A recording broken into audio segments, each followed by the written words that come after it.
Hi, I'm Ayesha Khanna. I'm CEO of Addo AI, a data and AI consultancy headquartered in Singapore.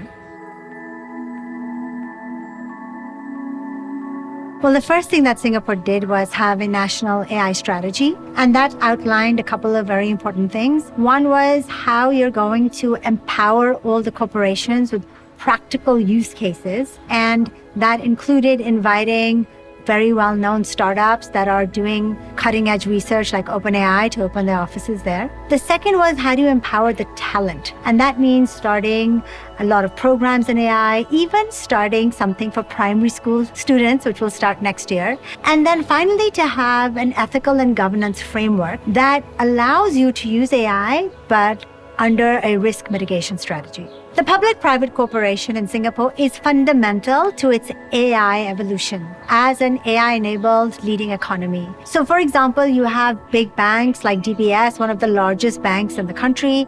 They are really focused on using AI in a pragmatic way to improve operational efficiency, customer experience, customer service. And the AI national framework is helping them, not only by supporting them through subsidies for talent and team development, but also by providing an ethical guidelines in the form of AI Verify, which provides all of this guidelines and software for proper governance of AI. And when the public and private sector are aligned on the goal, on the risk management, and on the talent empowerment, that's an amazing opportunity for the country to do well. While the Singapore government is remarkable in having a lot of AI experts in the government itself. So that has made a big difference. And it believes in interdisciplinary teams. So you have policymakers, you have economists at an agency like IMDA, which actually regulates the AI sector and also is responsible for promoting and developing the digital economy. You have PhDs in artificial intelligence heading up the digital lab. You have people from the corporate sector heading up AI Verify with deep expertise in AI governance. And so that's the most important thing you can do to make sure that your framework, your strategy, and your risk governance is very robust, is to have the right team. And the Singapore government is constantly refreshing and expanding its teams to bring in the right people. But I think there are several initiatives that the Singapore government has taken. And for me personally, one of the most important is empowering the nation, the citizens themselves, by providing great universities, encouraging them to open AI programs, by providing internships, and setting up organizations like AI Singapore, which specifically match companies and students together to provide them a kind of apprenticeship in AI by exposing them to real problems. And now they're even going to introduce it to secondary and primary school students with something called AI for Fun from next year. And so that commitment to talent development is at the core of the strategy. And that means it's just not going to last for 1 year or 5 years, but the next 100 years, because you're constantly upskilling the population, no matter what the age. There's no ageism over there. If you're over 50, over 60, you can get subsidized education in AI. And I think that's great. There are a couple of big challenges. One, of course, is that as a smart city or a smart nation, what are the policies and that you're putting in place for your government agencies to use their data in a secure, private manner to improve the operations of the smart city, whether it's healthcare, transportation, energy. And when you're using this and exchanging data, you need your civil service to be very well-versed in AI. You need a very good governance framework, and you need inter-agency collaboration.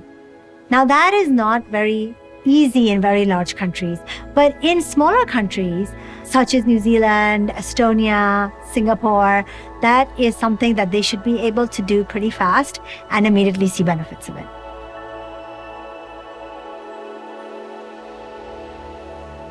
I think one of the most exciting areas is how we look after our aging populations. In many countries in the world, you see a graying of the population. And in Singapore, I really like their approach to it. First of all, what are the biggest factors of risks for the elderly?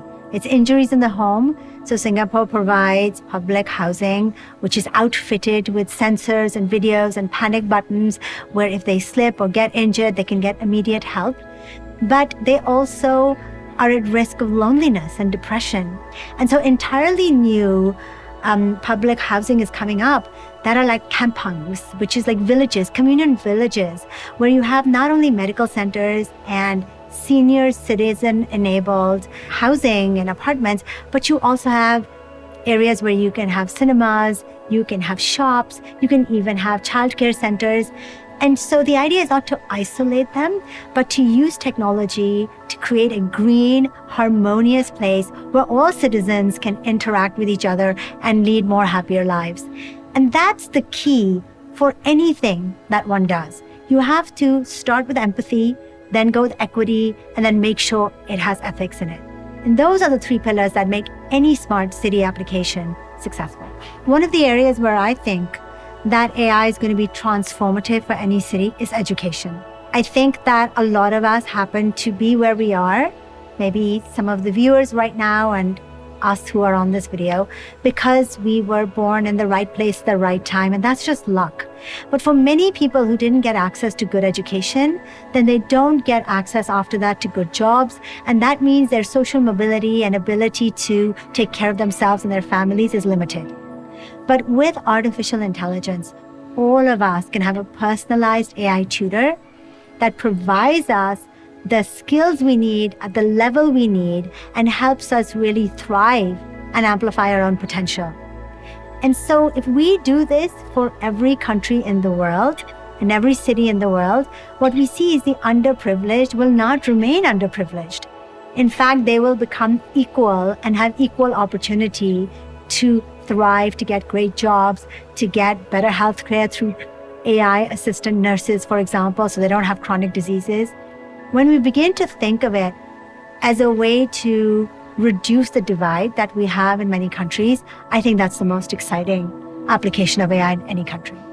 Having personalized AI tutors is not as far as one would imagine. Today, we have the technology in terms of large language models. We just need great education tutors built on top of them. Kind of like Khan Academy in San Francisco, that doesn't give students the answers, but it nudges them along like a good teacher. So then the question is, how will they access it? So it becomes a question of device and telecommunications infrastructure. And if you invest in that, then you will actually be able to give every child the opportunity to have a personalized AI tutor.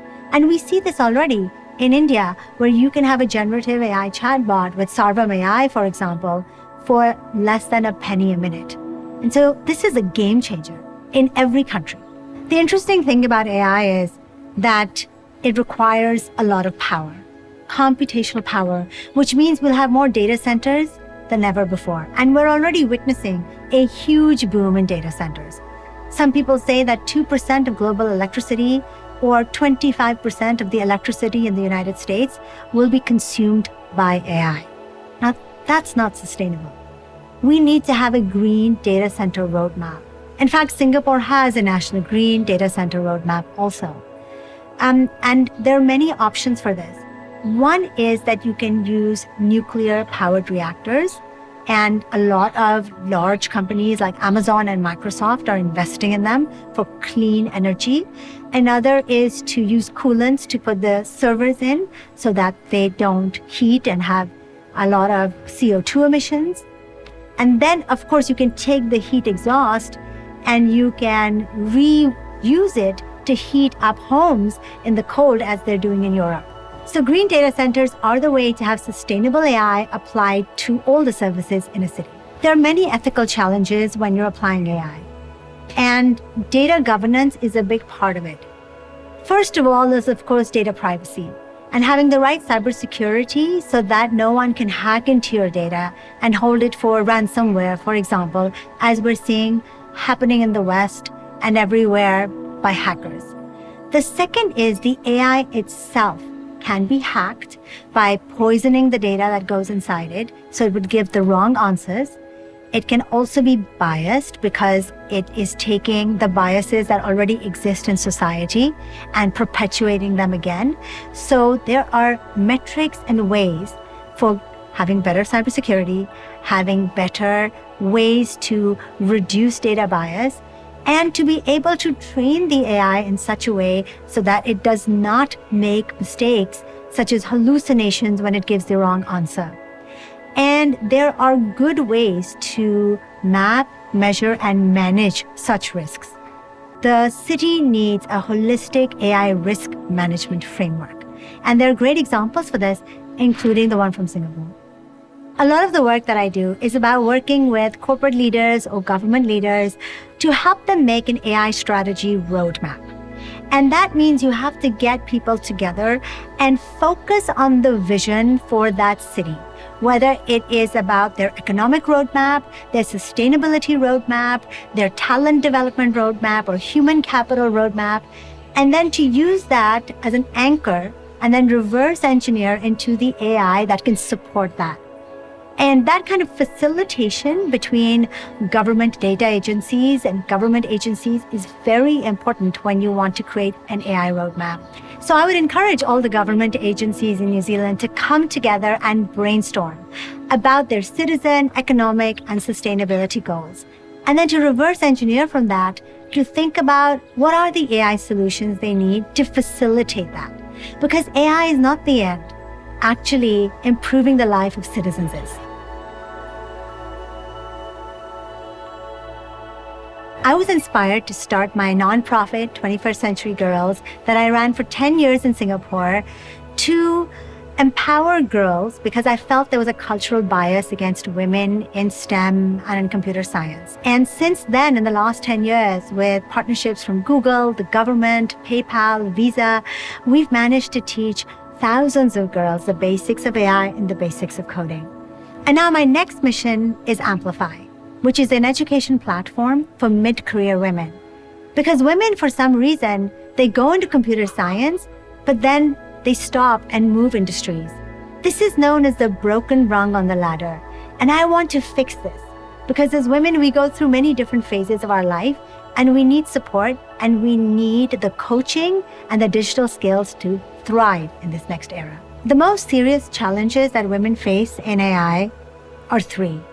The first is that they do not have enough role models in the industry to make them feel like this is a field that they can enter and have a long career in. So a lot of what I do in my newsletter and in the conferences that I'm at is showcase all the increasing number of women that we see in this field. The second is that women feel that they are really not supported in the different phases of their life, whether it is marriage or it is child rearing or looking after their elderly parents, and having a flexible workplace so that when they leave to take a sabbatical, but when they come back, they don't have to start from scratch again because they've been upskilling themselves in the meantime with AI in the evening or at some other time.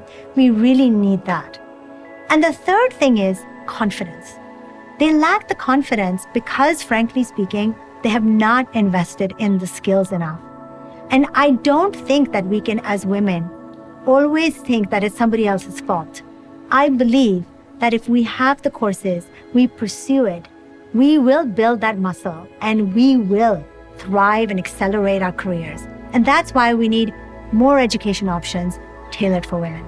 Businesses can do a lot of things to encourage women, and they should, because there's historically been a bias against women in tech. One of the things they can do is have more women on their boards, because that's how women get inspired, but also women on boards notice if there's any discrimination. Another thing that they can do is actively look for women in recruitment. This does not mean that you hire the person who's not the best for the job, but it is my experience that companies do not make the active effort to have all the minorities, not just women, across all ethnicities, across all ages and genders. You must have a wide net so that you really get the best person for the job. And I think finally, and this goes for all employees, but especially in my case, I advocate for women, having that coaching that helps them know which courses to take for their specific domain. You don't want to teach AI for AI's sake. Nobody needs to be an engineer. Some people do like me, but not everybody needs to be an AI engineer. What they need to know how to work with AI and how to apply it to the thing that is their job and they feel most passionate about. When women are thinking about artificial intelligence, you can kind of put them in two camps. There are women like me who actually want to study artificial intelligence, who want to actually build AI products. And then there are women who want to use the products that women like me build. So let's say you're a doctor or a lawyer or work in entertainment or a movie producer. You can use AI to become more productive. You can use AI to be more creative, to actually be able to start companies at a much cheaper cost because you can have employees and you can have AI employees. So it really depends on where you want to go. And of course, you can switch between the two, but it requires you to go and seek out mentors and to seek out AI courses that are available on many platforms like Coursera or edX or other platforms, and to really educate yourself on how to apply AI to your job. And finally, I would say, always understand AI in its broader context. It's so transformative that you should be subscribing to a newsletter at a great magazine, or I have a newsletter, for example, on AI trends also.